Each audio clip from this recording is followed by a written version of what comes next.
Hello everyone, welcome to my YouTube channel. Please like, share and subscribe my channel.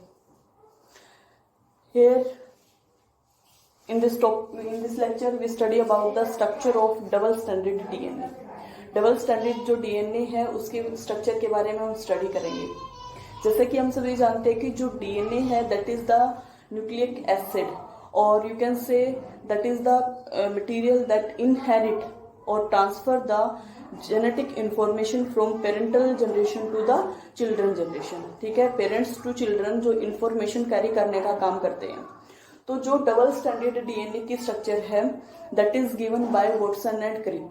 Watson and Crick ने दी थी ये structure और इसके लिए उनको नोबेल प्राइज दिया था। And that are explained by the X-ray diffraction.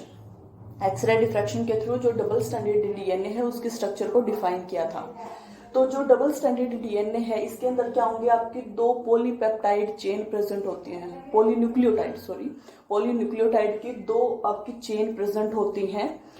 Polynucleotide का मतलब होता है जिसमें बहुत सारे न्यूक्लियोटाइड एक सीक्वेंस के अंदर अरेंज होकर एक लॉन्ग चेन की फॉर्मेशन करें। तो पॉलीन्यूक्लियोटाइड की चेन है, दो आपकी चेन प्रेजेंट होंगी और ये एक सेंट्रल एक्सिस होगी that is form from the proteins. Protein की सेंट्रल एक्सिस के अराउंड रैपिंग फॉर्म में होंगी। ठीक है, तो जो रैपिंग फॉर्म है that is the right handed और you can say this helix that are formed from the polynucleotide chains are right handed twist होता है, जैसे इस तरह से ट्विस्टेड फॉर्म में प्रेजेंट होंगी, यूं करके ऐसे घूमती हैं। तो इस तरह से राइट हैंडेड ट्विस्टेड फॉर्म में पॉलीन्यूक्लियोटाइड्स की दो चेन सेंट्रल एक्सिस के अराउंड रैपिंग फॉर्म में प्रेजेंट होंगी। जो आपकी दोनों पॉलीन्यूक्लियोटाइड चेन है these are connected with each other और bounded with each other or you can say these are interact with each other by the hydrogen bond that are formed between two base pairs। ठीक है, जो आपके base pair हैं जैसे ये आपका एक बेस पेयर है एडेनिन थायमिन साइटोसिन ग्वानिन, तो ये बेस पेयर्स हैं। तो जो बेस हैं उनके बीच में जो पेयरिंग हो रही है that pairing is due to the hydrogen bond. जो इनके बीच में आपके बॉन्डिंग बन रही है that is the hydrogen bonding. और हाइड्रोजन बॉन्डिंग की वजह से दो पॉलीन्यूक्लियोटाइड चेन है वो एक दूसरे के साथ इंटरेक्ट फॉर्म में होती है। ओके, देन जो इनके अंदर जैसे आप ले रहे हो बेस पेयर, तो जो बेस पेयर है एडेनिन थायमिन और साइटोसिन ग्वानिन। ठीक है, तो एडेनिन और थायमिन के बीच में आपकी डबल बॉन्डिंग प्रेजेंट होती है और जो ग्वानिन साइटोसिन है इसके बीच में आपकी ट्रिपल बॉन्डिंग प्रेजेंट होती है। ठीक है, तो डबल बॉन्डेड ये आपकी फॉर्म है। तो इसके बेसिस पे आप जैसे डबल बॉन्ड है ट्रिपल बॉन्ड है कितने कौन से बेस पेयर आपके डीएनए के अंदर मैक्सिमम कंसंट्रेशन में प्रेजेंट है उसके बेसिस पे आप डीएनए की स्टेबिलिटी डिफाइन कर सकते हो। जैसे अगर आपका ग्वानिन साइटोसिन की जो कंपोजिशन है वो मैक्सिमम है as compare to adenine thymine, तो जो डीएनए की स्टेबिलिटी है वो ज्यादा होगी। क्यों?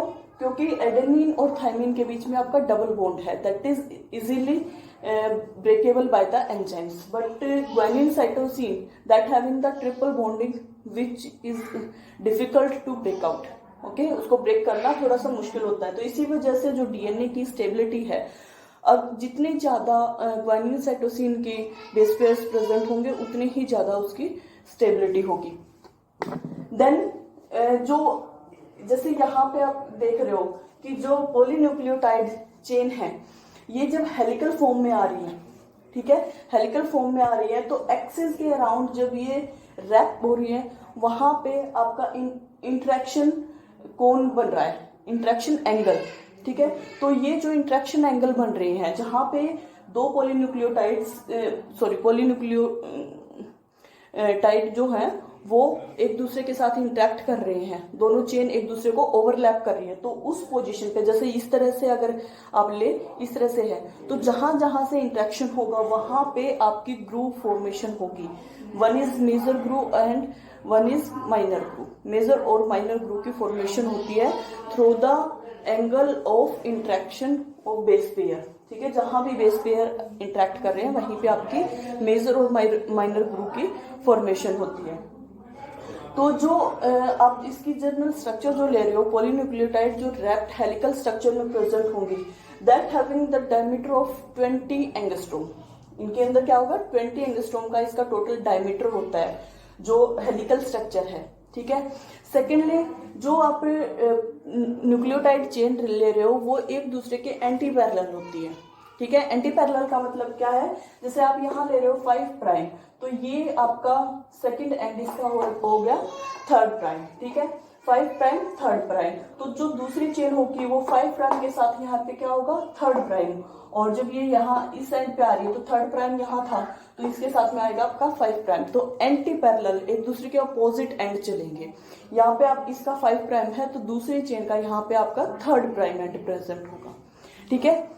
And these two when wrapped that having the 20 angstrom diameter, ठीक है। अब अगर आप जैसे डायमीटर यहाँ पे आपका 20 एंगस्ट्रोम है, इसी तरह से अगर आप एक हेलिक्स जो है, ठीक है, एक बार जो सर्कुलेशन कंप्लीट हो रहा है, हेलिक्स कंप्लीट हो रहा है स्पाइरल, ये यहां से लेके यहां तक, तो ये वाला जो आपकी पिच होगी that is pitch of the single helix, that is 33.2 angstrom. एक सिंगल हेलिक्स की जो पिच है दैट इज 33.2 एंगस्ट्रोम। लेकिन अगर आप बेस पेयर जो है जैसे एडेनिन, थायमिन, ग्वानिन, साइटोसिन, तो एक बेस पेयर ये है, एक आपका बेस पेयर ये है, तो इन दोनों बेस पेयर के बीच में जो आपकी पिच होगी, जो डिस्टेंस होगी that is 3.32 angstrom, okay. Then अगर आप जैसे ये आप पिच ले रहे थे कि एक हेलिक्स की जो पिच है दैट इज 33.2 एंगस्ट्रोम, तो जो 33.2 एंगस्ट्रोम आपकी पिच है उसके अंदर टोटल 10.4 बेस पेयर प्रेजेंट होते हैं। यानी कि एक हेलिक्स के अंदर आपके कितने बेस पेयर होंगे, 10.4, ओके। जो आपके बेस पेयर्स हैं adenine, thymine, guanine, cytosine, cytosine, guanine, thymine, adenine, तो ये जो बेस पेयर हैं अगर आप मॉलिक्यूल के इंटरनल स्ट्रक्चर में ले रहे हो तो कंपैक्टली अरेंज होते हैं, या ये कह सकते हो इंटैक्ट फॉर्म में और स्टैक्ड फॉर्म में, बिल्कुल सटे हुए एक दूसरे के साथ, इस तरह से आपको स्ट्रक्चर दिखती है। So this structure is the structure of double standard DNA, और you can say this is structure of B DNA. जो ये आपकी टाइप होती है डबल स्टैंडर्ड डीएनए की जो स्ट्रक्चर होती है इसको हम बी डीएनए भी बोलते हैं, ठीक है। तो this is about the structure of double standard DNA. Hope you guys get it well. If you having any query, then you can comment on my video, and please also press on the bell icon to get latest videos. Thank you.